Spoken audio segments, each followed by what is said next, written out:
Hi hello friends, നമുക്കിന്ന് മുരിങ്ങക്കായ വെച്ചിട്ടൊരു variety കറി ഉണ്ടാക്കി നോക്കാം.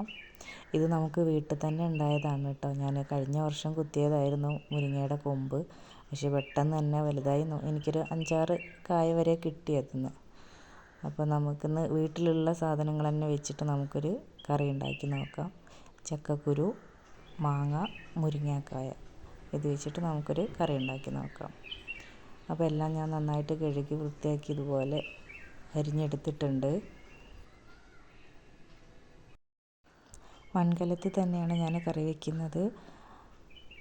അപ്പോൾ നമുക്ക് ആദ്യം ചക്കക്കുരു ഒന്ന് വേവിച്ചെടുക്കാം.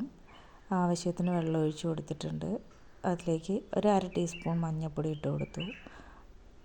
ഒപ്പം തന്നെ പാകത്തിന് ഉപ്പും കൂടി ചേർത്ത് കൊടുത്തിട്ടുണ്ട്. ഇനി നമുക്കിതൊന്ന് വേവിച്ചെടുക്കാം.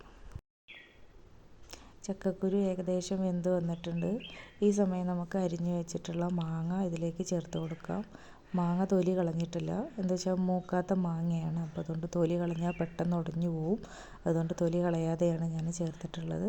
ഇനി നമുക്കിതൊരു 5 മിനിറ്റ് ഒന്ന് അടച്ച് വെച്ച് വേവിക്കാം. അപ്പോൾ മാങ്ങ ഏകദേശം ഒന്നായിട്ടുണ്ട്. അപ്പോൾ ഇനി നമുക്ക് മുറിച്ച് വെച്ചിട്ടുള്ള മുരിങ്ങക്കായ കൂടെ ഇതിലേക്ക് ചേർത്ത് കൊടുക്കാം. ചെറുതായിട്ട് ഇളക്കി യോജിപ്പിച്ച ശേഷം നമുക്ക് അടച്ച് വെച്ചൊരു 5 മിനിറ്റും കൂടെ വേവിക്കാം. ഈ സമയം നമുക്കിതിലേക്കായിട്ടുള്ളൊരു അരപ്പ് റെഡിയാക്കാം. ചിരവിയെടുത്ത തേങ്ങയുടെ കൂടെ വെളുത്തുള്ളി, ചെറിയ ജീരകം, ചെറിയ ഉള്ളി, എരിവിന് ആവശ്യമായിട്ടുള്ള പച്ചമുളക് ഒഴികെയുള്ള ബാക്കിയെല്ലാം നമുക്ക് നന്നായിട്ടൊന്ന് അരച്ചെടുക്കാം. ലാസ്റ്റ് നമുക്ക് പച്ചമുളക് ചേർത്ത് കൊടുത്ത് ചെറുതായിട്ടൊന്ന് കറക്കിയെടുക്കാം. പച്ചമുളക് കൂടുതൽ അരഞ്ഞു കഴിഞ്ഞാൽ നമുക്ക് കറിയുടെ ടേസ്റ്റ് മാറും. അപ്പോൾ നമ്മുടെ മുരിങ്ങക്കായും അത്യാവശ്യം വെന്ത് വന്നിട്ടുണ്ട്. ഇനി നമുക്ക് ഈ അരച്ച് വെച്ച അരപ്പും കൂടെ ഇതിലേക്ക് ചേർത്ത് കൊടുക്കാം.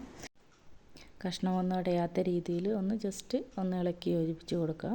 ചെറുതായിട്ട് തിളച്ച് വരുന്ന സമയത്ത് നമുക്കൊരു 2-3 തണ്ട് കറിവേപ്പിലയും കൂടെ ഇട്ട് കൊടുക്കാം. ഇനി നമുക്ക് കറി വാങ്ങി വയ്ക്കാം. ഇനി നമുക്കിതിലേക്കൊരു വറവ് ചേർത്ത് കൊടുക്കാം. ചൂടായ ചട്ടിയിലേക്ക് വെളിച്ചെണ്ണ ഒഴിച്ച് കൊടുത്തിട്ടുണ്ട്. അതിലേക്ക് നമുക്ക് കടുകിട്ടൊന്ന് പൊട്ടിച്ചെടുക്കാം. കടുക് നന്നായി പൊട്ടി വന്ന ശേഷം നമുക്ക് അതിന് മുകളിലായിട്ട് ഒരു 1/2 ടീസ്പൂൺ മുളക് പൊടി കൂടെ ചേർത്ത് കൊടുക്കാം. ഇനി ചെറുതായിട്ടൊന്ന് ഇളക്കി കൊടുത്ത ശേഷം നമുക്ക് ഈ വറവ് കറിയിലേക്ക് ചേർത്ത് കൊടുക്കാം. കറിയിലേക്ക് ചേർത്ത ശേഷം ഒരു 10 മിനിറ്റ് ഇതുപോലെ തന്നെ ഒന്ന് അടച്ച് വയ്ക്കാം. അടച്ച് വെച്ച് നമ്മൾ വിളമ്പുന്നതിനൊരു തൊട്ട് മുന്നായിട്ട് നന്നായിട്ടൊന്ന് ഇളക്കി യോജിപ്പിച്ച ശേഷം നമുക്ക് സെർവ് ചെയ്യാവുന്നതാണ്.